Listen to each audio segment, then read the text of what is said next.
Maya Bennett walked into Cole Design Group with a secret buried in her past, a lie that destroyed her career and nearly broke her spirit. Her new boss, Ethan Cole, was a man who built walls higher than his Chicago skyscraper, a CEO who framed one rule above all others: love and work never mix. But when their late-night meetings turned into something neither could deny, someone was watching, someone who wanted to see them both burn. One stolen kiss, one leaked photo, one brother's revenge that threatened to destroy everything they were building. What Maya didn't know was that Ethan would have to choose between the empire he built and the woman who taught him how to feel again. And what Ethan didn't know?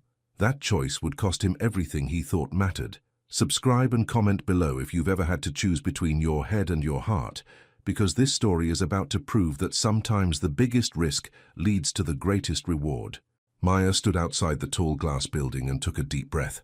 The morning sun made the windows shine like mirrors. Her heart hammered in her chest. This was it, her fresh start. Cole Design Group occupied 15 floors in downtown Chicago. The lobby gleamed with white marble and chrome. Professional people in sharp suits walked past, carrying coffee cups and leather briefcases. Maya smoothed down her navy dress. Her hands trembled slightly. "You can do this," she told herself. "You deserve to be here." The elevator ride to the 12th floor felt like forever. Maya watched the numbers climb. 12 floors between her and a new beginning. 12 floors between her old life and this chance to prove herself again. The HR office smelled like fresh paint and printer ink. A woman with red glasses and a kind smile greeted her. "Maya Bennett, welcome to Cole Design Group. I'm Patricia." "Thank you." Maya shook her hand. "I'm excited to be here." Patricia guided her through stacks of paperwork, employee handbook, benefits forms, tax documents. Then she pulled out a laminated sheet and slid it across the desk. "This is our workplace conduct policy. Mr. Cole takes it very seriously." Maya's eyes scanned the page. Most of it was standard: confidentiality, respect, professionalism. But one section was highlighted in bold: no romantic relationships between employees at different levels of authority. Violations subject to immediate termination. A cold feeling settled in Maya's stomach. "That's pretty strict," she said carefully. Patricia nodded. "Mr. Cole has his reasons. He built this company on trust and clear boundaries. Romance complicates loyalty. That's what he always says." Maya signed the form. Her signature looked small on the big white page. "Any questions?" Patricia asked. "When do I meet him?" "Mr. Cole." "Right now, actually." Patricia stood up. "Follow me." They walked down a long hallway lined with framed architectural designs. The office had an open floor plan. People worked at clean desks with big computer screens. Some looked up as Maya passed. Curious eyes, assessing eyes. Patricia stopped at a corner office with floor-to-ceiling windows. Lake Michigan sparkled in the distance. A man sat behind a massive desk, typing on his laptop. He didn't look up right away. "Mr. Cole, your new assistant is here." "Thank you, Patricia." His voice was low and controlled, professional, almost cold. He stood up and Maya's breath caught for just a second. Ethan Cole was tall, maybe 6'2". He wore a charcoal suit that fit perfectly. Dark hair, neat and short.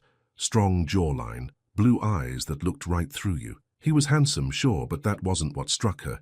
It was the way he held himself, like every movement was calculated, like he never did anything by accident. "Maya Bennett." He extended his hand. "Mr. Cole." She shook it.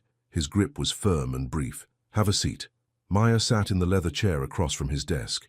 She folded her hands in her lap to stop them from shaking. Ethan pulled out a file. "Your resume is impressive. 3 years at Hartman Associates. Stellar recommendations from your references.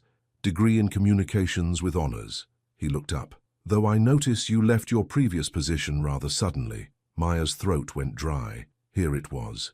The question she'd been dreading. "There were circumstances that made it necessary for me to leave." "Circumstances?" He didn't blink. "Personal reasons." She met his gaze. She wouldn't lie, but she wouldn't offer more than necessary either. "Nothing that affects my ability to do excellent work for you." Ethan studied her for a long moment. Then he closed the file. "I hired you because you're qualified. I expect efficiency, discretion, and professionalism. I don't tolerate gossip or drama. Are we clear?" "Crystal clear." "Good." He pulled out a stack of folders. "I have a presentation in 2 hours. I need these reports summarized. Key points only, no more than 3 bullets each. Can you handle that?" Absolutely. Coffee's in the break room. Your desk is right outside my office. Any questions? No, sir. Then let's get to work. Maya found her new desk. It was positioned perfectly to see everyone coming and going, but also to have a clear view into Ethan's office through the glass walls. She set down her purse and got to work on the reports. The task was straightforward, but Ethan's standards were high. She could feel him watching her through the glass as she typed. Her fingers flew across the keyboard. She finished the first report in 15 minutes, then the second, then the third. She was starting the fourth when someone placed a coffee cup on her desk. Fresh meat. Maya looked up. A woman about her age stood there, blonde hair in a perfect ponytail, designer heels, expensive watch. Her smile didn't reach her eyes. Excuse me? That's what they call new assistants around here, fresh meat. I'm Danielle, by the way. I work in marketing. Maya. She tried to smile back. Nice to meet you. Word of advice? Danielle leaned in like she was sharing a secret. Don't get too comfortable. Mr. Cole goes through assistants like tissues. He's brilliant, sure, but he's impossible to please. 3 months, that's the average. Then he finds some tiny mistake and boom, you're gone. Maya's stomach tightened. I'll keep that in mind. Also, don't even think about flirting. That man is made of ice. Trust me, women have tried. He doesn't mix business with pleasure. Ever. Good thing I'm here to work, not flirt. Danielle's smile turned sharp. Sure, honey. That's what they all say. She walked away, heels clicking on the polished floor. Maya took a sip of the coffee. It was cold. She threw it in the trash and got back to work. By noon, she'd finished all the reports. She printed them and arranged them in a neat folder. Then she knocked on Ethan's door. Come in. She stepped inside. The summaries you requested. He took the folder without looking at her. His eyes scanned the first page, then the second. His expression gave nothing away. These are acceptable. Acceptable, not good, not excellent, acceptable. I'll revise them if you need. No need, they're fine. He checked his watch. The presentation is in 30 minutes. I'll need you there to take notes. Of course. And Maya, he looked up at her. Be careful with that coffee. Documents are expensive to replace. Her cheeks burned. She followed his gaze to a tiny coffee ring on the corner of one report, so faint she hadn't even noticed it. I'm sorry. I'll reprint it immediately. Already done. He held up a fresh copy. But next time pay attention to details. In this business, details matter. Yes, sir. She left his office feeling 2 inches tall. The presentation was in the main conference room. Maya sat in the back corner with her laptop, fingers ready on the keyboard. Ethan stood at the front, commanding the room with quiet confidence. 15 people sat around the table, executives, designers, clients in expensive suits. He spoke about urban design, about reimagining spaces, about making buildings feel human. His voice never wavered. He moved through slides like he'd memorized every word. Maya found herself leaning forward, actually interested, forgetting to take notes for a moment. Miss Bennett. Her head snapped up. Everyone was looking at her. The quarterly projections, Ethan said calmly. Pull them up, please. Her hands fumbled on the keyboard. She'd saved the file. She knew she had. But panic made her clumsy. 5 seconds passed. 10. The room felt hot. Take your time, Ethan said. Was that kindness in his voice? Or impatience? She found the file, pulled it up, projected it on the screen. Thank you. He continued without missing a beat, turning the near disaster into nothing. The presentation ended with handshakes and pleased smiles. The clients loved it. Maya packed up her laptop, relieved it was over. Good recovery, Ethan said quietly as everyone filed out. She looked up, surprised. I almost messed up your presentation. Almost, but you didn't. He picked up his briefcase. Everyone freezes their first week. You handled it. It was the closest thing to a compliment she'd gotten from him all day. Maya felt something warm bloom in her chest. Thank you, Mr. Cole. Ethan. He paused at the door. When it's just us, you can call me Ethan. Then he was gone, leaving her standing there, wondering what just happened. That evening, Maya rode the train home to her small apartment in Pilsen. Her roommate Renee was already there, heating up leftover pizza in the kitchen. How was the first day? Renee called out. Did you knock 'em dead? Maya dropped onto the couch. I almost knocked everything dead, including my career. That bad? I don't know. My boss is... Maya searched for the right word. Intense. Like scary intense. But also kind of fair. I can't tell if he hates me, or if that's just his face. Renee handed her a slice of pizza. What's he look like? Does it matter? Girl, of course it matters. Office eye candy makes the day go faster. Maya rolled her eyes. He's professional. That's what matters. So he's hot. I didn't say that. You didn't have to. Renee grinned. Is he single? There's a huge policy against office relationships. It's literally on the wall, Renee, in a frame. Ooh, a rule breaker. Even better. I'm not breaking anything. I need this job. Maya took a bite of pizza. Besides, he's not interested. The man is made of ice. Ice melts, honey. Not this ice. Maya thought about those cold blue eyes, that controlled voice, the way he held himself like armor. Trust me, this is a man who doesn't let anyone in. But later that night, lying in bed, she thought about the way he'd said good recovery, the way he'd told her to call him Ethan. Small things, tiny cracks in the ice. She pushed the thoughts away. She couldn't afford to think like that. Not after everything that happened at her last job. Not when she'd barely survived the lies and accusations that destroyed her reputation. This time would be different. This time, she'd keep her head down, do perfect work, and never give anyone a reason to question her professionalism. Never again. The next morning started better. Maya arrived early with fresh coffee and a clear head. She organized Ethan's schedule, answered emails, and prepared documents for his meetings. By 10 a.m., she felt like she was actually getting the hang of things. Then Ethan called her into his office. I need you to review these contracts. Mark any inconsistencies. She took the stack of papers. By when? End of day. That was 12 contracts in 8 hours. Maya swallowed hard. I'll get it done. I know you will. She worked through lunch, barely looking up from her desk. Her eyes started to blur around hour 5, but she pushed through, checking every clause, every term, every detail. By 6 p.m., she'd marked up all 12 contracts with notes and questions. She knocked on Ethan's door. He was still at his desk, tie loosened, sleeves rolled up to his elbows. He looked tired but focused. The contracts, she said, setting them down. He picked up the first one. Read her notes. His eyebrows lifted slightly. You caught the liability clause discrepancy. It was buried, but yes. 3 lawyers missed that last week. He looked at her with something that might have been respect. Well done. Maya felt that warm bloom in her chest again. Pride. Validation. Thank you. Go home. It's late. You're still here. I'm always here. He turned back to his computer. But you shouldn't be. You did good work today, Maya. Rest. She left feeling lighter than she had since she arrived. Maybe this would work out. Maybe she really could start over. The next day, the whispers started. Maya noticed them in the break room. 2 women from accounting went quiet when she walked in. In the hallway, a group of guys stopped talking and stared. At lunch, Danielle sat down across from her in the cafeteria with that same sharp smile. So, Danielle said, you and Mr. Cole were here pretty late last night. We were working. Sure, working. Danielle took a bite of her salad. That's what Chelsea said too, before she got fired. Maya's fork stopped halfway to her mouth. Who's Chelsea? His last assistant. Lasted 4 months. Record time. Started getting too comfortable, too friendly. Next thing you know, she's gone. I'm just doing my job, Danielle. Of course you are. Danielle stood up, collecting her tray. Just remember, everyone's watching, and Mr. Cole doesn't like people talking about him. Maya lost her appetite. She threw away her half-eaten sandwich and went back to her desk. That afternoon, Ethan asked her to stay late again. They were preparing for a client pitch, a huge project that could make or break the quarter. They worked side by side, revising presentations, running numbers, adjusting designs. Around 8 p.m., Ethan leaned back in his chair and rubbed his eyes. We need a break. I'm fine. I'm not. He stood up and walked to the window. Lake Michigan stretched out in the darkness, dotted with boat lights.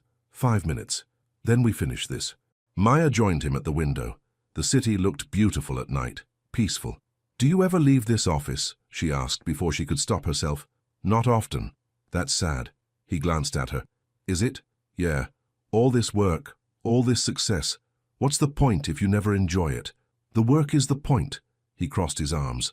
Everything else is just distraction. Not everything. In my experience? Yes, everything. His voice was firm, but something flickered in his eyes. Something old and hurt. They stood there in silence, not uncomfortable, just quiet. Then Ethan's mouth twitched, almost a smile. You're persistent, you know that? Is that a complaint? An observation? He turned back to his desk. Come on, let's finish this. But as Maya followed him, she caught him looking at her again. Quick, like he didn't mean to, like he was surprised at himself. The ice was definitely cracking. Friday morning, Maya found the email. It was in her work inbox, sent from a generic address she didn't recognize.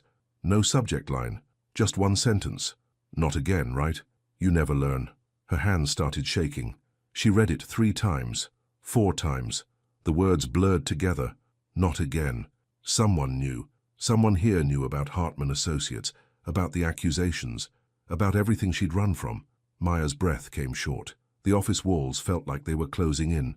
She stood up too fast, bumping her desk. Her coffee cup wobbled but didn't spill. You okay? She turned. Ethan stood in his doorway, concern creasing his forehead. I'm fine. You don't look fine. Just tired. I didn't sleep well. He studied her face. She forced herself to meet his eyes, to not look away, to not look guilty even though she had nothing to be guilty about. Take a break, he said finally. Go get some air. I have work. It can wait. Go. Maya grabbed her phone and hurried to the elevator. She rode down to the lobby and stepped out into the cool Chicago morning. She walked without direction, just moved, trying to outrun the panic rising in her chest. Who sent that email? Who knew? And what did they want? Her phone buzzed. A text from Renee. Lunch today? You sound stressed? Maya typed back. Can't. Too much work. Rain check? She couldn't tell Renee. Not yet. She couldn't tell anyone.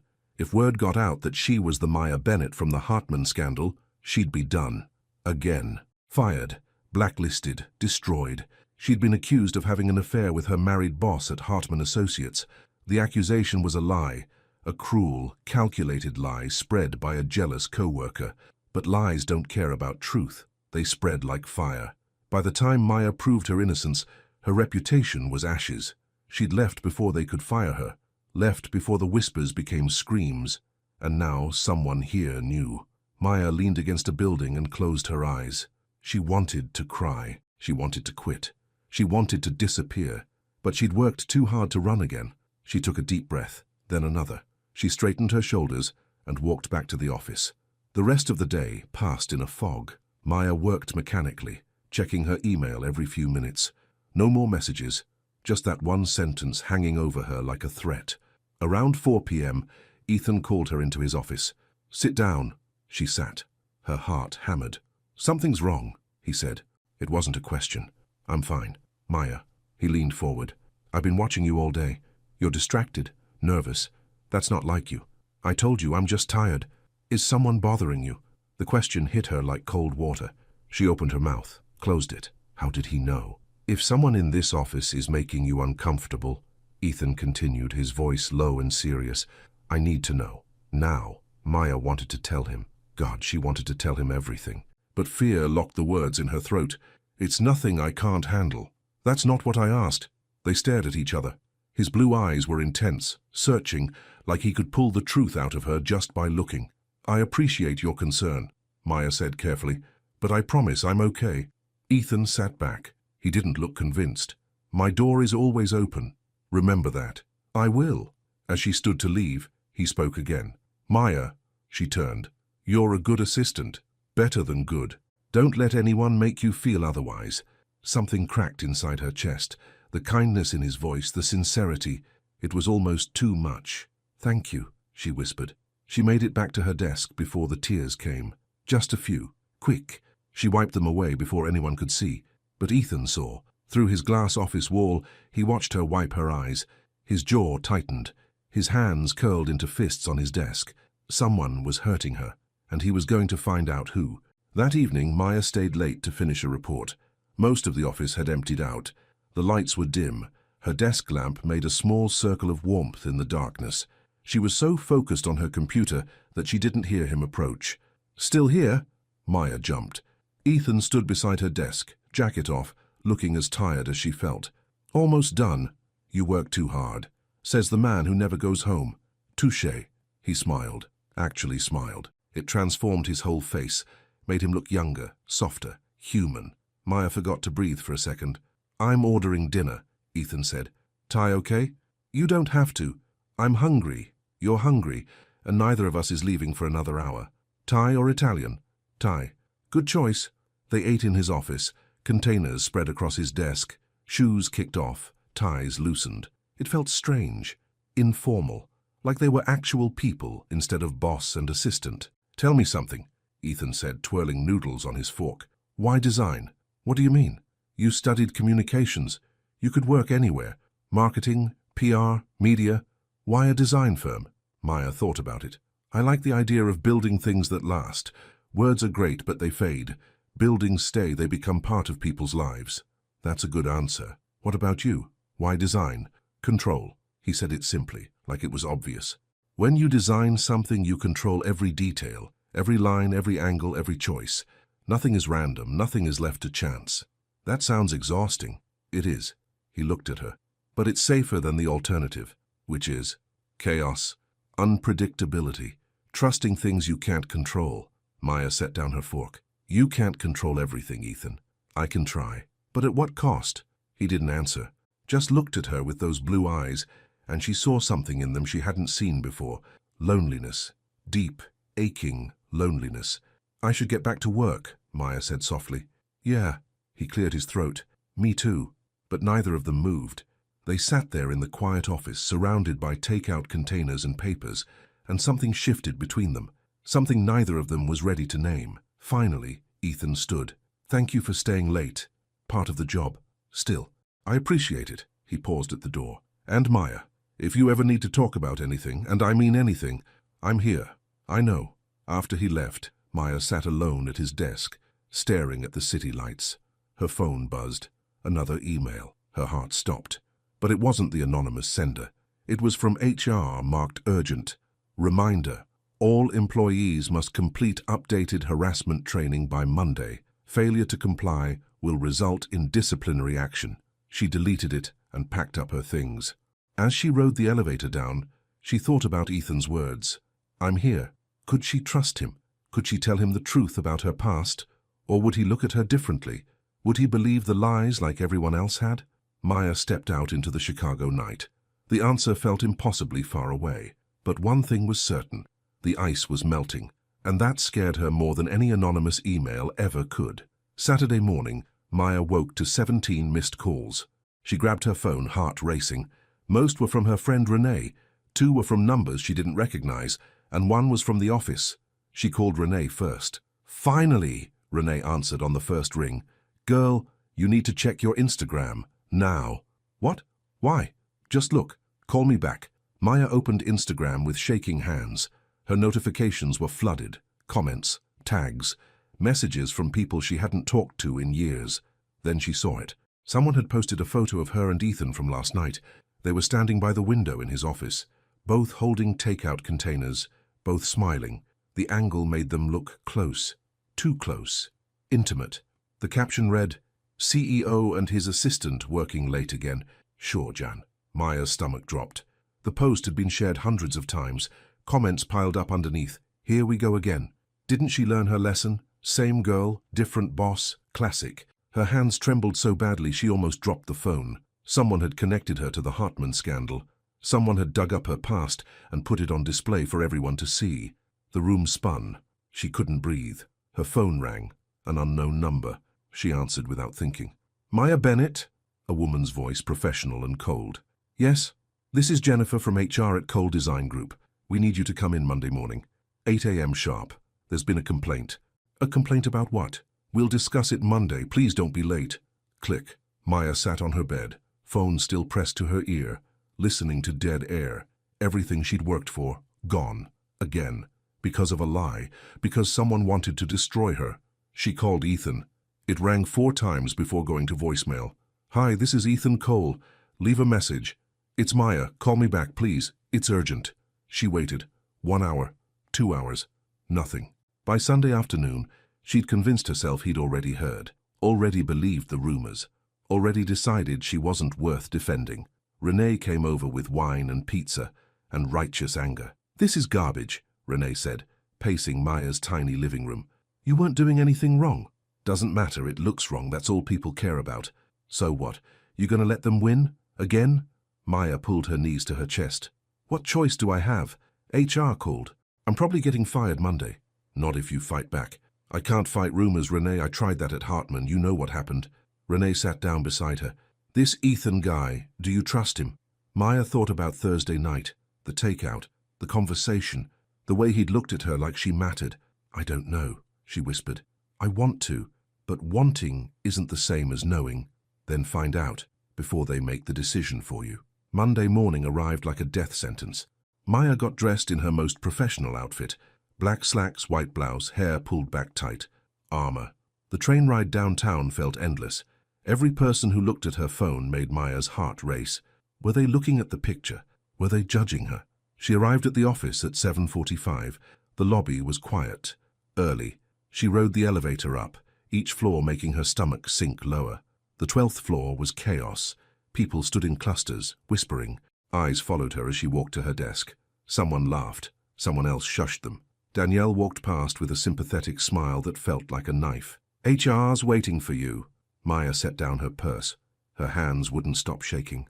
Ethan's office was dark. He wasn't here yet. She knocked on Jennifer's door at exactly 8 a.m. Come in.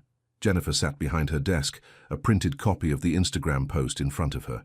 Mr. Jenkins, the senior board member, sat in the corner. His weathered face was unreadable. Miss Bennett, please sit. Maya sat. The chair felt too small. I'm sure you've seen this photo circulating online, Jennifer said, sliding the printout toward her. We've received complaints from several employees about inappropriate conduct. I wasn't doing anything inappropriate. We were working, eating dinner, that's all. The perception of impropriety is just as damaging as impropriety itself. So I'm being punished for perception, for what people assume. You're being investigated, there's a difference. Jennifer folded her hands. Until this matter is resolved, you're suspended with pay, effective immediately. The words hit like a punch. Suspended. It's standard procedure. For what? Eating takeout? Standing near my boss? Being in a photo I didn't even know was being taken? For violating the appearance of professionalism, Mr. Jenkins said quietly. His voice was rough like old leather. Right or wrong, Miss Bennett, you've become a distraction. Distractions hurt business. Maya stood up. Her chair scraped against the floor. I've done nothing wrong. That may be true, Jennifer said, but until we complete our investigation, you cannot work here.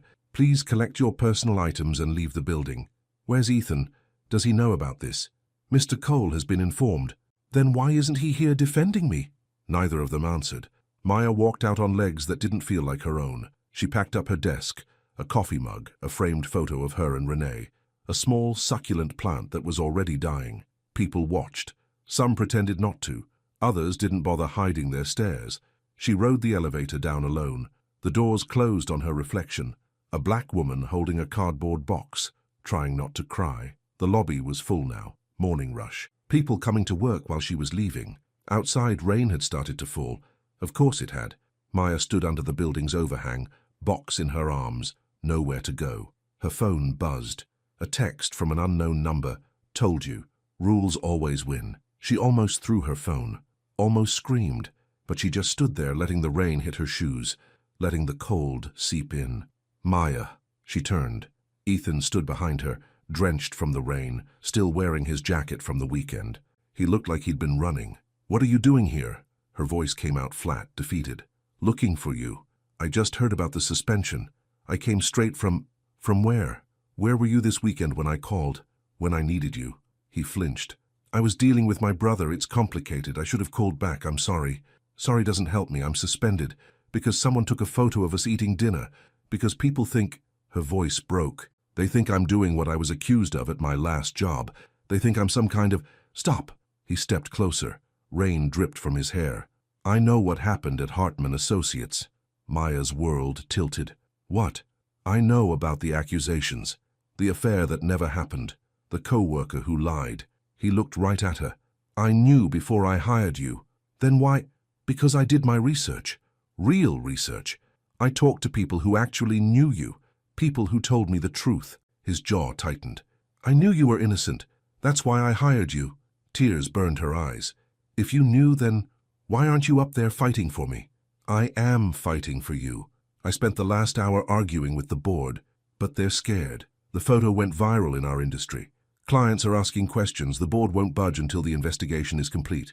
So I'm just, what? Supposed to sit at home while my reputation gets destroyed again? No. Ethan took the box from her hands and set it down. You're supposed to let me fix this. You can't fix what people think. Maybe not. But I can make sure they think it while looking at the facts. Rain fell harder. They stood close enough that Maya could see drops caught in his eyelashes. "Why do you care?" she asked quietly. "I'm just your assistant." "No." His voice was rough. "You're not." The words hung between them, heavy, true. "Ethan, I need to tell you something." He ran a hand through his wet hair. "My brother, Oliver, he's the one who's been sending those emails, the photo, all of it." Maya's blood went cold. "Your brother. He worked with Hartman Associates years ago. He remembered your scandal. When he found out you were working for me, he decided to—" Ethan's fists clenched. "He wanted to hurt me.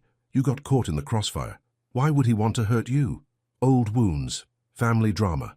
It doesn't matter right now." He looked at her with something close to desperation. "What matters is that I'm going to fix this. I'm going to find out who he paid to take that photo. I'm going to prove this whole thing is a setup, and I'm going to make sure you get your job back with a full apology. And if you can't, then I'll quit." Maya stared at him. "What? If they fire you for this, I'm done. I'm not leading a company that punishes people for other people's lies. You can't quit. Cole Design is your life." "No." He stepped even closer, close enough that she could feel warmth coming off him despite the rain. "It was my life. Past tense. Things change." "Ethan." She didn't know what to say. This man, this controlled, disciplined, ice-cold CEO, was willing to throw away everything for her. "Go home," he said gently. "Rest. Let me handle this. I don't want to be handled. I want to fight. Then fight. But not alone. Not this time." He picked up her box and walked her to the curb, hailed a cab, paid the driver before she could protest. As the cab pulled away, Maya looked back. Ethan stood in the rain, watching her go, and she realized something that terrified her. She was falling for him, and this time it might actually be real. 3 days passed like 3 years. Maya stayed home in her apartment, watching rain hit the windows, checking her phone every 5 minutes. Renee brought her food, tried to make her laugh, failed. Ethan texted her every day. Day 1, board meeting today. Presented evidence of Oliver's involvement. They're reviewing it. Day 2, tracked down the photographer. He confessed Oliver paid him, getting a sworn statement. Day 3, almost there. Don't lose hope, but hope felt like a luxury Maya couldn't afford. On the 4th day, her phone rang. Jennifer from HR. "Miss Bennett, can you come in tomorrow? 10 a.m.? Am I fired?" A pause. "Just come in, please." Maya hung up and immediately called Ethan. He answered on the first ring. "Did HR call you?" she asked. "Yes." "What does it mean?" "It means they've finished their investigation." His voice was careful, controlled. "It means tomorrow we find out if justice actually exists." "I'm scared." "Me too." She'd never heard him admit fear before. It made him sound human, vulnerable. "Ethan." "Yeah? Thank you for believing me. Always." The word was soft, a promise. Tuesday morning, Maya wore the same black slacks and white blouse, the same armor. Renee insisted on coming with her for moral support, waiting in a nearby cafe. The office was different this time, quieter. People looked at her but didn't whisper, didn't laugh. Some even nodded hello. Danielle stopped her in the hallway. "Hey, for what it's worth, I'm sorry I was such a jerk. I heard what really happened." Maya just nodded. She didn't have energy for forgiveness yet. Jennifer's office door was open. Inside sat Jennifer, Mr. Jenkins, and Ethan. They all stood when she entered. "Miss Bennett," Mr. Jenkins said. "Please, sit down." Maya sat, her heart hammered so hard she could hear it in her ears. "We've completed our investigation," Jennifer began. "After reviewing evidence provided by Mr. Cole, including testimony from the photographer and records of payments from Oliver Cole's accounts, we've determined that you were the victim of a targeted harassment campaign." Maya's breath caught. "So I'm cleared of any wrongdoing?" "Completely." Jennifer slid a paper across the desk. "We're offering you reinstatement, a formal apology, and compensation for the days you were suspended." "The board voted unanimously," Mr. Jenkins added. His weathered face almost smiled. "You're a valuable employee, Miss Bennett. We should have investigated properly before acting. That's on us." Maya looked at Ethan. He was watching her with something like relief in his eyes. "What about Oliver?" she asked. "My brother will no longer be welcome at any company events or on these premises," Ethan said quietly. "I've also filed a restraining order. He won't bother you again." "I don't understand." Maya's voice shook. "Why would he do this? Why target me?" Ethan and Mr. Jenkins exchanged a look. "My brother and I have history. Ethan said carefully. Years ago, our father left the company to me, not him. Oliver felt betrayed. He spent the last 5 years trying to hurt me however he can. When he saw you working here, saw us getting close, he thought he'd found the perfect weapon. So this was never about me. No, it was about me. You just got caught in the blast radius. Ethan's jaw tightened. I'm sorry. I should have protected you better. You protected me when it mattered. Maya turned to Jennifer. When can I start back? Today, if you'd like, though we'd understand if you need time. Maya stood up. I've had enough time. I want to work. Mr. Jenkins actually smiled this time. That's the spirit. Welcome back, Miss Bennett. She left the office with her head held high. As she walked through the halls, people clapped. Someone whistled. Danielle gave her a thumbs up. Ethan caught up to her at her desk. That was brave, he said, coming back. Not running, again. He paused. Listen, I know things have been complicated, but I need to ask you something. Maya's heart started racing again for a completely different reason. This weekend the company has a retreat. Team building, strategy sessions, that sort of thing. It's at my family's lake house. I'd like you to come. As your assistant? He struggled with the word. As someone I trust. It wasn't a declaration of love. It wasn't even a confession of feelings, but it was honest. Real. Okay, Maya said. I'll come. Okay? He smiled. That rare, genuine smile that transformed his whole face. Good. He walked back to his office, and Maya sank into her desk chair. She was back, she was cleared, she was safe. So why did she still feel like everything was about to change? The rest of the week passed in a blur of work and careful professionalism. Maya and Ethan kept appropriate distance. No late dinners, no long conversations. But the looks they exchanged across the office said everything words couldn't. Friday afternoon, Ethan sent an email to the whole company. Mandatory corporate retreat this weekend. Details below. Transportation provided. See you there. EC. Mandatory, Renee said when Maya told her. That's romantic. It's professional. Sure, honey, keep telling yourself that. Saturday morning, Maya rode in a company van with 10 other employees. The drive took 2 hours north, leaving Chicago's skyline behind for rolling hills and thick forests. The lake house wasn't a house, it was a mansion. 3 stories of glass and wood, perched on a cliff overlooking a massive private lake. Mountains ringed the horizon. It looked like something from a magazine. Holy crap, someone whispered behind Maya. Cole family money, Danielle said knowingly. Old money. Ethan stood on the front steps, greeting people as they arrived.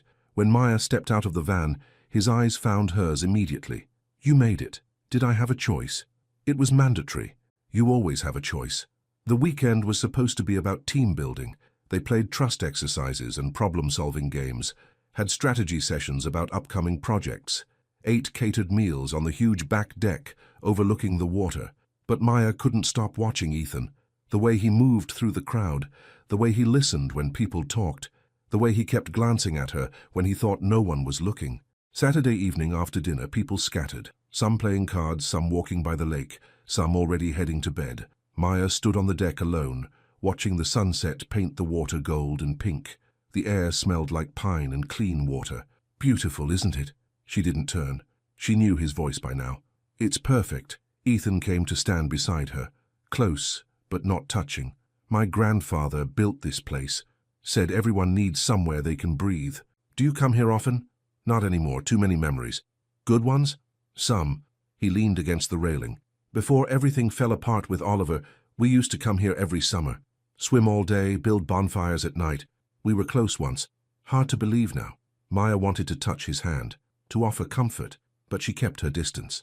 What happened? She asked gently. Between you two? Same thing that always happens. Money, power, family expectations. He sighed.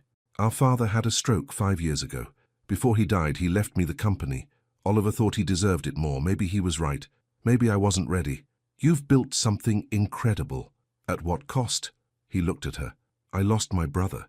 I lost the ability to trust anyone. I turned into someone who measures life in profits and productivity instead of moments and people. You're more than that, am I? His voice was raw. Because from where I'm standing, I'm just a guy who built walls so high he can't remember how to climb down. Thunder rumbled in the distance. Storm clouds gathered over the mountains. Then maybe, Maya said softly, you need someone to meet you at the top. He turned to her fully.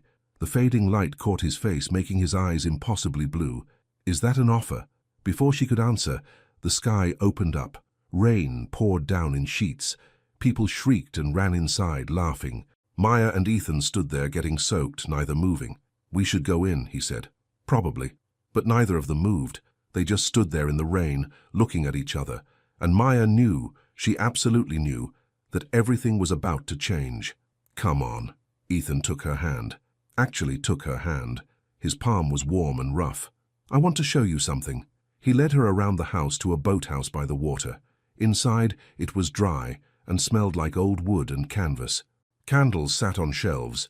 Ethan lit a few, creating soft golden light. "My hiding place," he said. "When I was a kid, when things got too loud, I'd come here."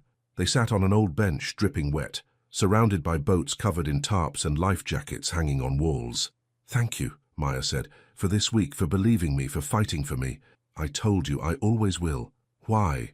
The question hung between them, heavy, important. "Because," Ethan said slowly, like he was figuring it out as he spoke, "you're the first person in 5 years who made me want to try, to trust, to feel something other than control." "Ethan, I know it's complicated. I know the optics are terrible. I know there are 100 reasons why this is a bad idea." He turned to her. "But I'm tired of being scared. I'm tired of letting old wounds run my life. I'm tired of pretending I don't care about you when I—" He stopped, took a breath. "When I care about you more than I've cared about anyone in a very long time." Maya's eyes burned, not from tears, from something bigger, something that felt like hope. "I care about you too," she whispered. "I tried not to. I swore I wouldn't. But I do. So what do we do?" "I don't know. But maybe we figure it out together?" Ethan reached up and tucked a wet strand of hair behind her ear. His fingers lingered on her cheek. "Together," he repeated. "I like the sound of that." Outside, rain hammered the boathouse roof. Thunder rolled, the candles flickered, and slowly, carefully, like he was making the most important decision of his life, Ethan leaned in and kissed her. It was soft, gentle, a question and an answer all at once. Maya kissed him back, and the world disappeared. There was no company policy, no office gossip, no past scandals. Just this moment, just them. When they pulled apart, both were breathing hard. "That was—" Maya started. "A terrible idea," Ethan finished. "The worst. Absolutely reckless, completely unprofessional." They looked at each other and started laughing. Real laughter, the kind that comes from relief and joy and terror, all mixed together. "We're in so much trouble," Maya said. "So much trouble." Ethan pulled her close, tucking her against his chest. "Worth it, though." She listened to his heartbeat, strong and steady. "Yeah, worth it." They stayed in the boathouse until the storm passed, talking about everything and nothing, about their fears and hopes, about what came next. Neither of them knew that outside, hidden in the trees, a camera had captured everything. Neither of them knew that by morning that kiss would be all over the internet. Neither of them knew that the real fight was just beginning. But for that one moment in the candlelight and rain, they were just two people who'd found something real in the middle of all the chaos. And that was enough. Maya woke to banging on her door. "Maya, open up!" She sat up, confused. Sunlight poured through the lake house guest room windows. It was Sunday morning, the retreat's last day. More banging. "Maya, seriously!" She opened the door. Danielle stood there, phone in hand, face pale. "You need to see this." Maya took the phone. Her stomach dropped. The photo was everywhere. Her and Ethan in the boathouse, kissing in candlelight. The angle made it look staged, romantic, deliberate. The caption read, "CEO violates his own policy, breaking his no-office romance rule." Below the photo, hundreds of comments. "He fired people for less. Rules for thee, but not for me, I guess. She really does have a type. Bosses. Here we go again with this girl." Maya's hands started shaking. "How did this—" "It's everywhere. Twitter, LinkedIn, Instagram, industry blogs." Danielle's voice was gentle but urgent. "HR is calling an emergency meeting. They want you downstairs. Now." Maya threw on clothes, jeans, a sweater, anything she could find. Her mind raced. Who took that photo? Who would do this? But she already knew the answer. Oliver. The main room downstairs was packed. Every employee from the retreat stood in clusters, phones out, whispering. When Maya walked in, conversations stopped. Eyes turned. "Mr." Jenkins stood at the front, face like stone. Jennifer from HR stood beside him, arms crossed. And Ethan stood off to the side, jaw clenched, fists tight at his sides. "Miss Bennett." Mr. Jenkins said. "Thank you for joining us." Maya's legs felt like water, but she walked forward, held her head up. She'd done nothing wrong. "I'm sure you've all seen the photo," Mr. Jenkins continued, addressing the whole room now. "This is unfortunate for everyone." "Unfortunate?" Ethan's voice cut through the silence. "That's what we're calling a violation of privacy now? Mr. Cole, please." "No." Ethan stepped forward. "Someone stalked us, invaded a private moment, spread it online to damage both our reputations, and you're calling it unfortunate?" "What I'm calling it," Mr. Jenkins said firmly, "is a violation of company policy. Your policy, Mr. Cole. The one you implemented, the one you've enforced, the one you yourself just broke." The room went silent. Ethan looked at Maya. Something passed between them. An apology, a question, a promise. "You're right," he said quietly. "I broke my own rule, and I'd do it again." Gasps rippled through the crowd. "Mr. Cole," Jennifer started. "Maya Bennett is the most competent, professional, dedicated person I've ever worked with. What happened between us last night had nothing to do with work. It had everything to do with the fact that she's also kind, honest, and brave. And he took a breath. "I care about her more than I should, probably, more than is convenient, but I won't apologize for it." Maya's eyes burned. She wanted to run to him, wanted to say she felt the same way, but her feet stayed frozen. "That's very touching," Mr. Jenkins said, not unkindly. "But it doesn't change the facts. You implemented this policy for a reason. You've terminated employees for violating it. If we make an exception for you, what message does that send? That people matter more than policies? Or that rules don't apply to those at the top?" Ethan had no answer for that. Mr. Jenkins turned to Maya. "Miss Bennett, pending a formal review by the board, you're suspended again, effective immediately." "No." Ethan's voice was sharp. "If you suspend her, you suspend me too." "Mr. Cole, you're the CEO. I don't care. We're both guilty of the same thing. We both get the same consequence." "It's not that simple." "It should be." Ethan looked around the room at his employees, his company, everything he'd built. "Maya deserves better than this, better than me, but she's stuck with what happened, and I'll be damned if I let her face it alone." Maya's heart cracked open. He was willing to risk everything for her. "Ethan," she said softly, "don't." He turned to her. "Don't what?" "Don't throw away everything you've built. Not for me. You think the company is all I've built?" His voice was rough with emotion. "Maya, I built walls, I built control. I built a life where nothing could hurt me, because I never let anyone in, and I was miserable." He stepped closer. "You tore those walls down. You made me feel human again. You made me remember what it's like to care about someone more than a profit margin." Tears slid down Maya's cheeks. She didn't wipe them away. "So, no," Ethan continued. "I won't watch you get punished for something we both did. I won't stand by while people judge you for my choices. If the board wants to fire someone, they can fire me." The room erupted in whispers. Mr. Jenkins raised a hand for silence. "This is highly irregular." "Good. I'm tired of regular." Ethan pulled off his company badge and set it on the table. "Effective immediately. I resign as CEO of Cole Design Group. The board can appoint an interim replacement. I'll stay on to consult during the transition, but I will not lead a company that punishes honesty and vulnerability." "Mr. Cole, you're being rash." "I'm being clear. For the first time in 5 years, I'm being completely clear about what matters." He looked at Maya. "And she matters. More than this company. More than my reputation. More than any policy I ever wrote." Maya couldn't breathe, couldn't think. The room spun. "I need air," she whispered. She pushed through the crowd and ran outside. The morning was cold and bright. Her breath came in gasps. She made it to the dock before her legs gave out. Footsteps behind her. She knew who it was without turning. "Maya, you can't quit." She spun around. Ethan stood there, hands in his pockets, looking more uncertain than she'd ever seen him. "You built that company from nothing. You can't just walk away." "I'm not walking away from what matters." "But it does matter. Cole Design is your legacy, your life's work." It was. He sat down beside her on the dock. "Past tense, but things change. Because of me. Because of us." He took her hand. His palm was warm. "Maya, I spent 5 years building something safe, something I could control, but I was never happy, not really. I was just protected. And now? Now I'm terrified." He smiled a little. "But I'm alive. Because of you." A boat went by in the distance, leaving ripples across the lake. "I don't want you to quit," Maya said quietly. "I don't want to be the reason you lose everything.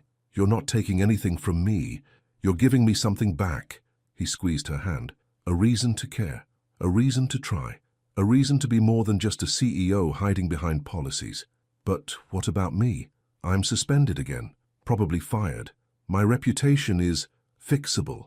Ethan's voice was firm. I'm going to find out who took that photo.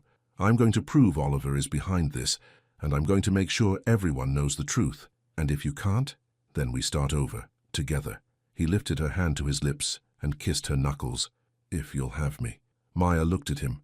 This man who'd risked everything, who'd chosen her over comfort and safety. This man who'd finally let his walls come down. Ethan Cole, she said, half laughing, half crying. You are the most stubborn, reckless, wonderful person I've ever met. Is that a yes? It's a we're in so much trouble. I'll take it. He pulled her close, and she let herself lean into him. Let herself believe, just for a moment, that maybe love could win against all the noise and judgment and fear. Behind them, the lake house windows were full of faces. Watching, witnessing. Maya didn't care anymore. Let them watch. The drive back to Chicago was silent. Maya rode alone, having declined Ethan's offer to drive together. She needed time to think, to process, to figure out what came next. Her phone buzzed constantly. Texts from Renee, calls from unknown numbers, notifications from social media. She turned it off. By the time she got home Sunday evening, she was exhausted. Emotionally, physically, completely. Renee took one look at her and pulled her into a hug. I saw, Renee said, all of it. The photo, the news about Ethan quitting. It's everywhere. I ruined his life. Girl, no, he chose this, he chose you. But what if I'm not worth it? Renee pulled back and held Maya's shoulders. Listen to me. You are the smartest, strongest, kindest person I know. You survived lies and accusations and public humiliation. You rebuilt yourself. You didn't let them break you. She shook Maya gently. You are absolutely worth it. And any man who sees that, who risks everything to stand beside you, he's worth it too. Maya wanted to believe her. God, she wanted to believe. What do I do now? She whispered. You rest. You breathe. And tomorrow you figure out the next step. But sleep didn't come easy. Maya lay in bed, staring at the ceiling, replaying everything. The kiss, the photo, Ethan's resignation, his words, she matters, more than this company. Around midnight, her phone buzzed. She'd turned it back on to set an alarm. A text from Ethan. Can't sleep, thinking about you, about us, about tomorrow. Scared but not sorry. Never sorry. Maya typed back, me neither. Scared or sorry. 3 dots appeared. Disappeared. Appeared again. Whatever happens, we face it together. You're not alone in this. She held the phone to her chest, closed her eyes, and finally fell asleep. Monday morning arrived like a storm. Maya woke to 17 missed calls and 43 text messages. She scrolled through them, heart sinking with each one. News outlets had picked up the story. CEO resigns after breaking company romance policy. Love or liability? Inside the Cole design scandal. Black assistant at center of Chicago CEO's downfall. That last headline made her sick. Don't read the comments, Renee warned over breakfast. Seriously, don't. But Maya couldn't help it. She opened Twitter. Of course she's playing the victim again. She destroyed one company, now she's destroying another. Gold digger found her payday. Why do powerful men always fall for the same tricks? Maya's hands shook so badly she dropped her phone. It clattered on the kitchen table. Hey, Renee grabbed her hands. Those people don't know you. They don't know what really happened. They're just noise. Noise that everyone's listening to. Not everyone. The people who matter, they know the truth. Maya's phone rang. Unknown number. She almost didn't answer. Hello? Miss Bennett. It's Alexander Jenkins, the senior board member. Maya's stomach dropped. Mr. Jenkins, I need you to come to the office this morning. There's been a development. What kind of development? The kind we need to discuss in person. Can you be here by 10? Maya checked the clock. It was 8:30. I'll be there. She hung up and looked at Renee. I have to go to the office. Want me to come with? No, I need to do this myself. But as Maya got dressed, choosing her armor again, black slacks, white blouse, hair pulled back, she felt different than last time. Last time she'd been scared, defeated. This time she was angry. Angry at Oliver for targeting her.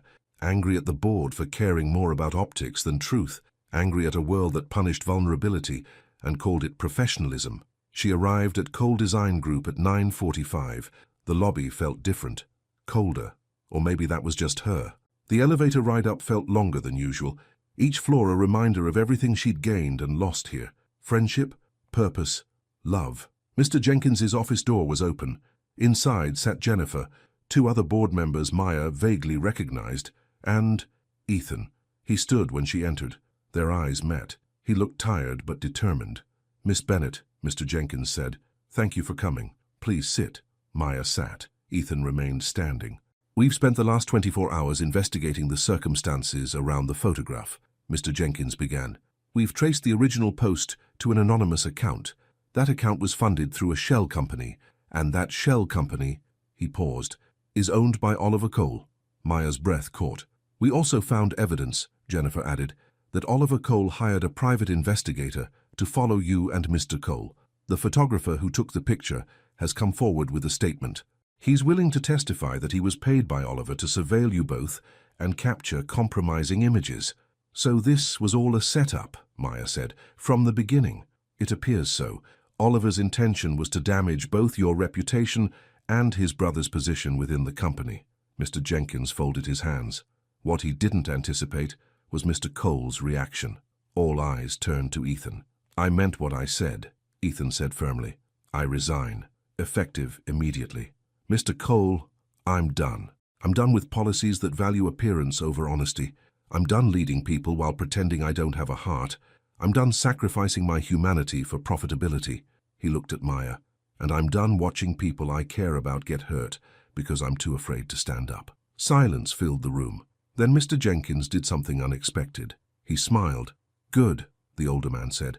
"That's exactly what I wanted to hear." Ethan blinked. "What? 30 years I've worked in this industry. I've seen a lot of CEOs. Most of them care more about stock prices than people, more about reputation than truth." He stood up slowly.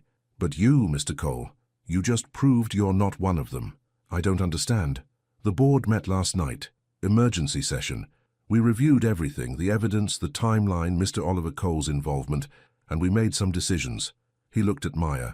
"First, Miss Bennett, you're fully reinstated, with back pay, a formal apology, and a promotion. We'd like to offer you the position of Director of Communications." Maya's jaw dropped. "Director of... Your skills are wasted as an assistant. We need someone who understands integrity, someone who won't back down when things get hard." He turned to Ethan. "Second, Mr. Cole, we're denying your resignation. You can't deny a resignation. We can if it's not in the company's best interest, which it isn't." Mr. Jenkins walked to the window overlooking the city. "You built something special here. Not just a profitable company, but a place where people want to work, where creativity matters, where quality beats speed. Losing you would destroy that. But I broke the policy. A policy you wrote when you were hurt and scared and protecting yourself from being vulnerable." Mr. Jenkins turned back. "I've watched you for 5 years, Ethan. Watched you turn into someone closed off and unreachable. These last few months, since Maya started, you've been different, better, more human." Ethan said nothing. "The board voted," another board member said. "We're amending the workplace relationship policy. No more blanket bans. Instead, we'll require disclosure and reassignment when necessary to avoid conflicts of interest. We're also implementing stronger protections against harassment and privacy violations." "So, we're not fired," Maya said slowly. "You were never going to be fired, Mr. Jenkins said. "Not after we learned the truth, but we needed to see where your priorities were, both of you." He looked between them. "You passed." Ethan sat down heavily. "I don't know what to say. Say you'll stay. Say you'll keep building this company with honesty and integrity. Say you'll stop hiding behind walls." Mr. Jenkins's voice was gentle. "And say you'll let yourself be happy. Life's too short for anything less." Maya felt tears building. This was real. This was happening. They weren't losing their jobs. They weren't losing each other. "There's one more thing," Jennifer said. She pulled out a document. "We need you both to sign this. It's a disclosure form. It states that you're in a relationship, that it won't affect workplace performance, and that you'll maintain professional boundaries during work hours." "And if we can't," Ethan asked, "then we'll figure it out. Together." Mr. Jenkins smiled. "That's what good companies do. They adapt. They trust their people. They make room for humanity." Maya and Ethan looked at each other. A silent conversation passed between them. "Are you sure? Are we really doing this? Can we make this work?" "Yes. Yes, yes. They signed the document. Welcome back, Mr. Jenkins said. Both of you. The rest of Monday passed in a blur. Maya returned to her desk to find flowers waiting. 24 roses with a card. For having the courage I didn't know I needed. People stopped by to congratulate her on the promotion. Some apologized for believing the rumors. Some just smiled and welcomed her back. Around 3 p.m., Ethan appeared at her desk. "Director Bennett," he said formally. "Do you have a moment?" "For you, Mr. Cole, always." They walked to his office. He closed the door, and then he kissed her, long and slow and perfect. When they pulled apart, both were smiling. "We should probably not do that at work," Maya said. "Probably not." He kissed her again. "But I've spent 5 years following rules that made me miserable. I think I'm done with that." "Ethan, I know. Professional boundaries. During work hours, I heard." He tucked a strand of hair behind her ear. "But it's 3 p.m. on a Monday. I just got my life back and you look beautiful. So excuse me for taking a moment." Maya laughed. Actually laughed. When was the last time she'd felt this light? "You're impossible. I prefer persistent." He rested his forehead against hers. "Thank you." "For what?" "For not giving up. On me. On us. On the possibility that maybe, just maybe, we could make this work. We still have to figure out a lot of things. I know. What it means to date your boss. How to separate work from personal life. How to deal with gossip and judgment and Oliver's inevitable next attempt to sabotage us. You really know how to sell a relationship. What can I say? I'm a romantic." He pulled back, suddenly serious. "But Maya, I want you to know I'm all in. Whatever comes next, whatever challenges we face, I'm not running. I'm not hiding. I'm staying right here with you, figuring it out together." Maya's heart swelled. Together. I like that word. Me too. A knock on the door made them jump apart. Jennifer poked her head in. "Sorry to interrupt, but Mr. Cole, your mother is on line 3. She says it's urgent." Ethan's face went pale. "My mother." "She saw the news," Jennifer said gently. "About everything." He looked at Maya. "I should take this." "Of course. Go." Maya left his office and returned to her desk, but she couldn't focus on work. She kept thinking about Ethan's family, his estranged brother, his mother who longed for reconciliation, all the old wounds that still needed healing. Her phone buzzed. A text from Ethan. "Dinner tonight. My mother wants to meet you." Maya's stomach flipped. "Tonight? That's fast." "I know, but she's insisting. Says it's time the family met the woman who woke up her son." Her words, not mine. Maya smiled despite her nerves. "Okay. What time?" 7. "I'll pick you up. It's a date. The first of many." Maya set down her phone and took a deep breath. Meeting the family.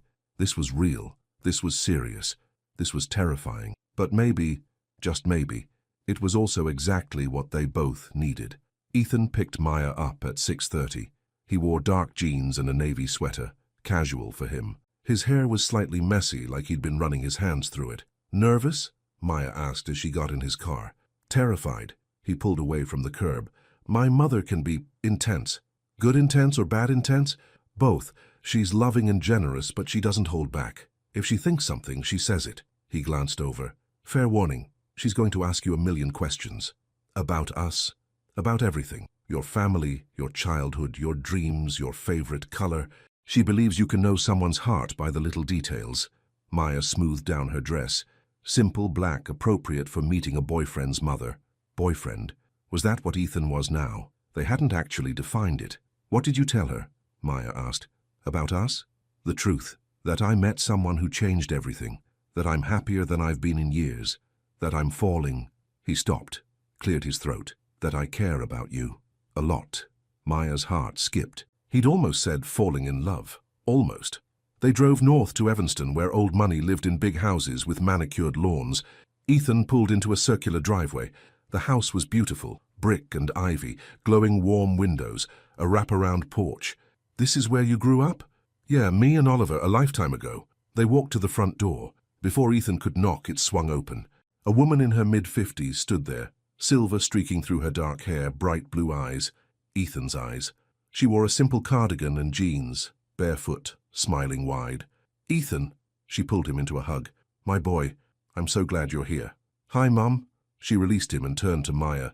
Her smile grew warmer. "And you must be Maya. I've heard so much about you. All good things, I hope. All honest things, which is better." She took Maya's hands. Her grip was firm and warm. "I'm Catherine, but please call me Kate. Come in, dinner's almost ready." The house smelled like roasted chicken and fresh bread. Family photos lined the hallway, young Ethan and Oliver at various ages, always together, always smiling. Maya's chest tightened. They'd been so close once. The dining room table was set for 4. 4, Ethan said. Kate turned, hands on hips. "Yes, 4. Your brother is coming." "Mom, no arguments. Oliver needs to be here. You both need to talk. Really talk, and I'm not getting any younger, so we're doing this tonight." Ethan looked at Maya, panic in his eyes. She squeezed his hand. "It's okay. We can do this." The doorbell rang. Kate went to answer it. Voices in the hallway. Hers, warm and welcoming. Another, male and hesitant. Oliver walked in. He was taller than Ethan, broader through the shoulders. Same dark hair, but his was longer, wilder. Same blue eyes, but harder, guarded. He stopped when he saw Maya. "You brought her." "Oliver?" Kate said sharply, "Manners." "It's fine," Maya said, finding her voice. "I know this is awkward." "Awkward?" Oliver laughed without humor. "That's one word for it." "Sit," Kate commanded. "All of you, now." They sat. Kate brought out food. Roasted chicken, mashed potatoes, green beans, fresh rolls.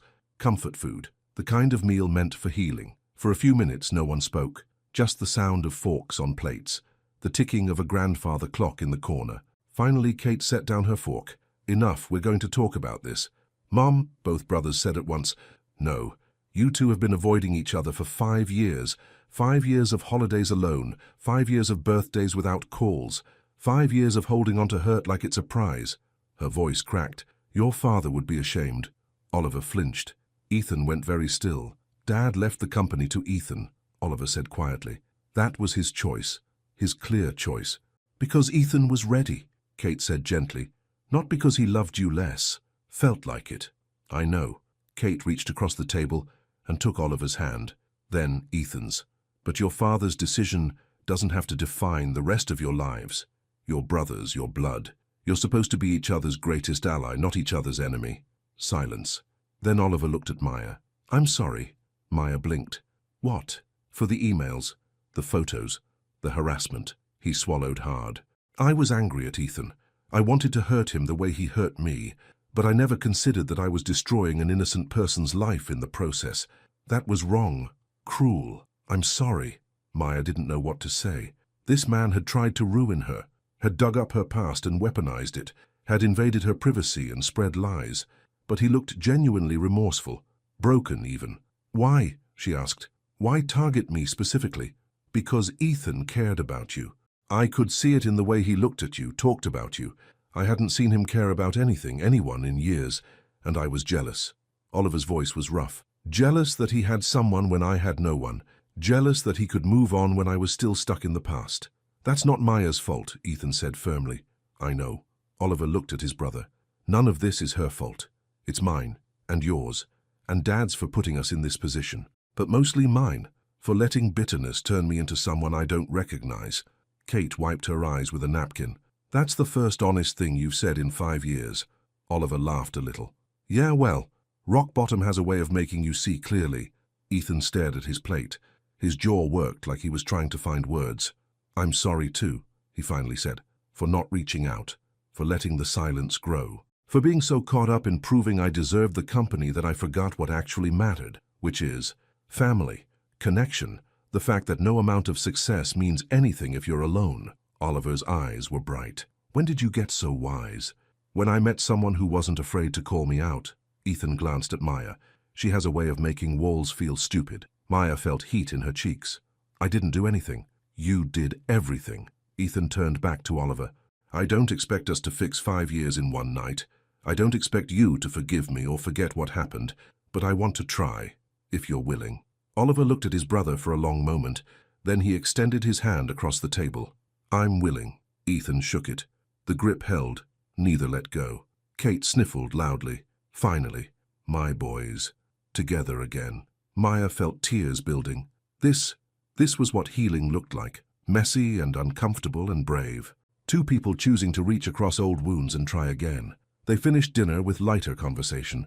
Kate told stories about the brothers as children, building forts, breaking windows, getting into trouble together. Oliver and Ethan traded memories, laughing at things long forgotten. Maya watched them, her heart full. This was why she'd fallen for Ethan, not the CEO in the perfect suit, but this man, the one who could admit he was wrong, who could reach out despite fear, who could choose love over pride. After dinner, Kate pulled Maya aside while the brothers washed dishes. "Walk with me?" They stepped out onto the back porch. The night air was cool and smelled like autumn leaves. "Thank you," Kate said. "For what?" "For waking him up. My Ethan. He's been sleepwalking for years, going through motions, building walls.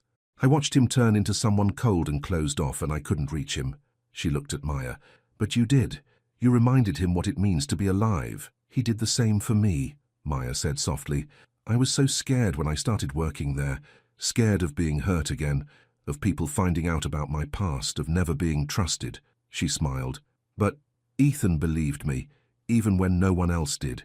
He fought for me. He loves you." The words hung in the air. Simple. True. "He hasn't said it," Maya whispered.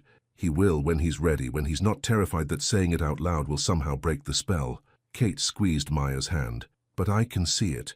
A mother always can.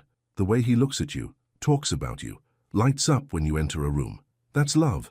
Real, genuine, willing to sacrifice everything love." Maya's eyes burned. "I love him too." "I know, sweetheart. I know." Inside, the brothers' laughter rang out. Something crashed. More laughter. Kate sighed. "They're going to break something, probably.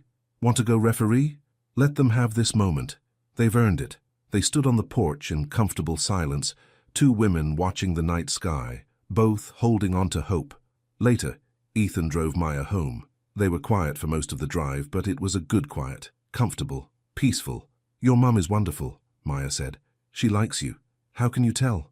"She made her famous apple pie for dessert. She only does that for people she plans to keep around." He smiled. "Also, she cornered me in the kitchen and told me if I let you go, she'd disown me." Maya laughed. "She did not. She absolutely did. Direct quote, 'That girl is a gift. Don't be stupid.' Wise woman. The wisest." He pulled up in front of Maya's apartment, cut the engine, turned to face her. "Thank you for tonight, for coming, for being there when Oliver showed up, for not running when things got intense. Where would I run to? You're kind of stuck with me now. Promise?" "Promise." He leaned over and kissed her, soft and slow, the kind of kiss that said, "I'm here, and I'm not going anywhere." When they pulled apart, Ethan rested his forehead against hers. "I'm falling in love with you," he whispered, in case that wasn't obvious. Maya's heart stopped, started again, faster. "Just falling," she whispered back, "because I'm already there." He pulled back to look at her. His eyes searched hers. "Yeah?" "Yeah, completely, terrifyingly, absolutely in love with you." The smile that spread across his face was the most beautiful thing Maya had ever seen. Pure joy. No walls, no control, just happiness. "Say it again," he said. "I love you." Again. "I love you, Ethan Cole." He kissed her again, deeper this time, with all the emotion he'd been holding back. They stayed in his car until midnight, talking and kissing and making plans. About work and boundaries, and how to navigate dating while being in different positions. About meeting each other's friends. About slow and steady and not rushing into anything too fast. But also about the future, about possibilities, about what it might look like to build something real together. When Maya finally went inside, Renee was waiting on the couch, eating popcorn. "So?" Renee demanded. "How'd it go?" Maya flopped down beside her. "I met his mom, and his brother, the one who tried to destroy my life." "Girl, what?" Maya told her everything, the dinner, the apology, the reconciliation, the confession of love. Renee grabbed her shoulders. "He said he loves you? He said he's falling in love with me." "Same thing." "What did you say?" "That I already fell." Renee squealed. Actual squealed. "This is it. This is your happy ending." "It's not an ending, it's a beginning." "Even better." Renee pulled her into a hug. "I'm so happy for you. You deserve this. All of it." Maya hugged her back. "Thank you. For everything. For being there when I was falling apart. For telling me not to give up. For believing in me. Always, girl. Always." The next few weeks passed in a blur of work and stolen moments. Maya threw herself into her new role as Director of Communications. She revamped the company's social media presence, pitched new marketing strategies, and started a monthly newsletter highlighting employee achievements. She and Ethan maintained strict professionalism during work hours, separate meetings, no closed-door sessions alone, everything transparent and above board. But after work, that was theirs. They had dinner dates at quiet restaurants, movie nights at his apartment, long walks along the lake, simple things, normal things, things that felt like building a foundation. The office gossip eventually died down. People got used to seeing them together.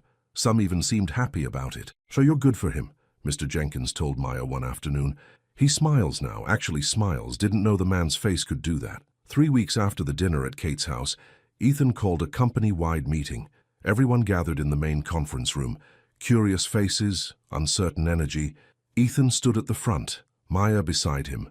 They'd planned this together. "Thank you all for coming," Ethan began. "I want to address the policy change directly. No more rumors, no more whispers, just facts." He pulled up a slide on the projector. New policy: workplace relationships, disclosure required, not permission. Trust over control, people over perfection. "I implemented the old policy 5 years ago," Ethan continued, "because I was scared. Scared of being hurt. Scared of losing control. Scared of appearing unprofessional. But fear is a terrible foundation for a company culture." He looked at Maya. She nodded encouragement. "The truth is, we spend most of our waking hours at work. We build friendships here, we find mentors, we create connections. Sometimes those connections become something more. And that's not a problem. It's human." A few people nodded. Others leaned forward, listening. "So effective immediately, here's the new policy. If 2 employees start a relationship, they must disclose it to HR. If there's a power imbalance, we'll work together to reassign reporting structures. If problems arise, we'll address them with respect and transparency, but we will not punish people for being human." Applause started slowly, then built. Soon the whole room was clapping. Ethan waited for quiet. "One more thing. I want to publicly thank Maya Bennett for teaching me that vulnerability isn't weakness, it's strength. That trust isn't naive, it's necessary. And that love doesn't destroy professionalism, it humanizes it." More applause, louder this time. Maya felt tears building but held them back. This moment, this public acknowledgement, meant everything. After the meeting, people congratulated them. Some shared their own stories of office romances. Others just smiled and said they were rooting for them. Danielle approached, looking sheepish. "I owe you an apology, a real one. I was jealous and petty, and I said terrible things. I'm sorry." "Thank you," Maya said. "I appreciate that. For what it's worth, you two are disgustingly cute together." Maya laughed. "I'll take it." A month later, Ethan invited Maya to the lake house again. Just the 2 of them this time. They drove up on a Friday afternoon. Autumn leaves blazing red and gold. The air was crisp and clean. Perfect. The lake house looked different in daylight, less intimidating, more welcoming. They spent Saturday morning hiking around the property. Ethan showed her the trails he'd explored as a kid, the secret fort he and Oliver had built, the tree where he'd carved his initials at age 10. "You were a vandal," Maya teased. "I was creative. Is that what we're calling it?" They had lunch on the deck, sandwiches and lemonade. Simple, perfect. "Can I tell you something?" Ethan said. "Always. This place used to make me sad. Too many memories of what I'd lost. But now," he looked at her, "now it feels like a place where I can build new memories, better ones. With you." Maya's heart swelled. "I'd like that." That evening they built a fire in the big stone fireplace, curled up on the couch together, her head on his shoulder, his arm around her waist. "Maya? I know we said we'd take things slow, not rush into anything." "Uh-huh. And I know it's only been a few months since we met." She sat up, turning to face him. "Ethan, what are you trying to say?" He took her hands. "I'm saying that I've spent 5 years being careful, being controlled, being safe. And I'm done with that. I'm done waiting for the perfect moment or the right timing or some magical sign that says it's okay to want what I want. Which is you, a future with you, a life with you." He squeezed her hands. "I'm not asking you to marry me, not yet, but I'm asking if you can see that, eventually, us, together, building something that lasts."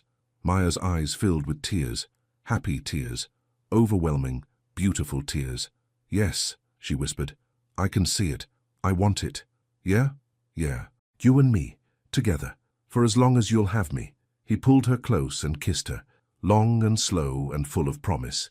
Outside, the lake reflected moonlight like scattered diamonds.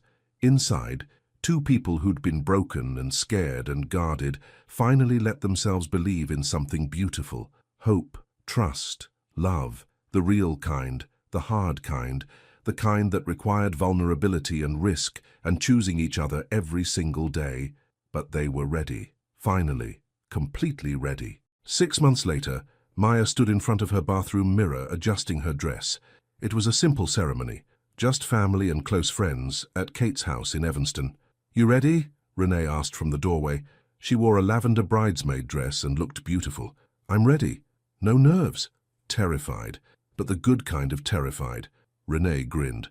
"That's how you know it's right." They drove to the house together. White chairs lined the back garden. String lights hung from trees.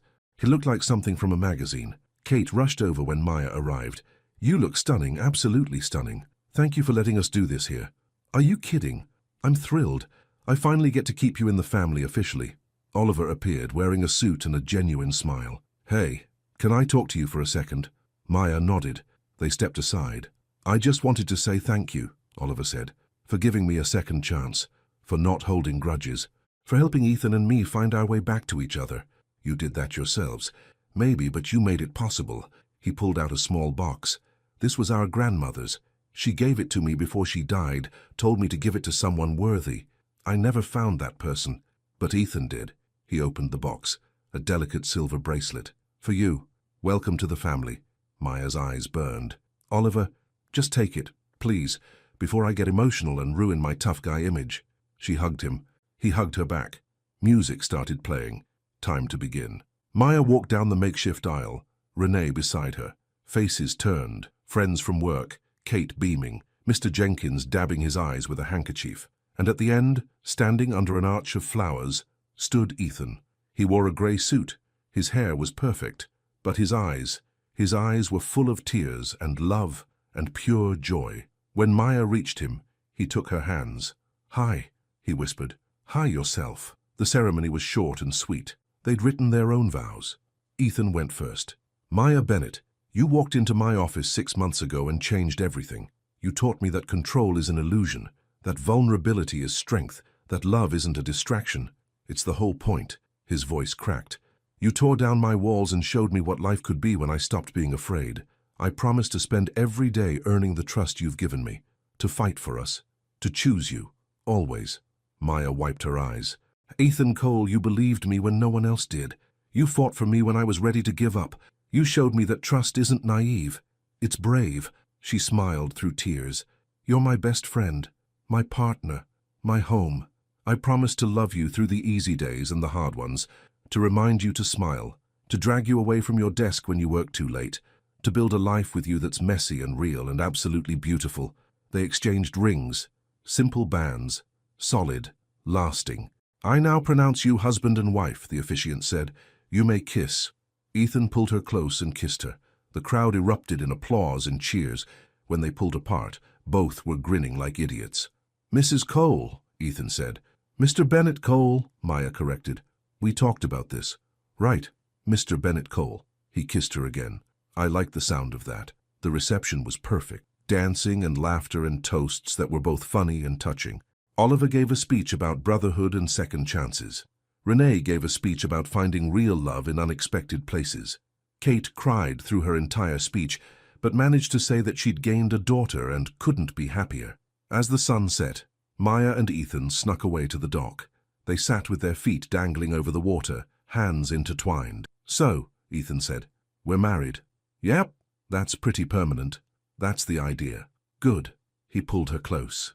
"Because I'm not going anywhere, ever." Maya rested her head on his shoulder. "You know what's funny?" "What?" 6 months ago, I thought my life was over. I thought I'd never trust anyone again, never risk my heart again, never believe that good things could happen to people like me. And now? Now I know that good things don't just happen. You build them. One honest conversation at a time, one brave choice at a time, one day of choosing each other at a time. That's pretty wise, Mrs. Bennett Cole. I learned from the best." They sat there as the sky turned purple and pink, as stars began to appear, as their families and friends celebrated behind them.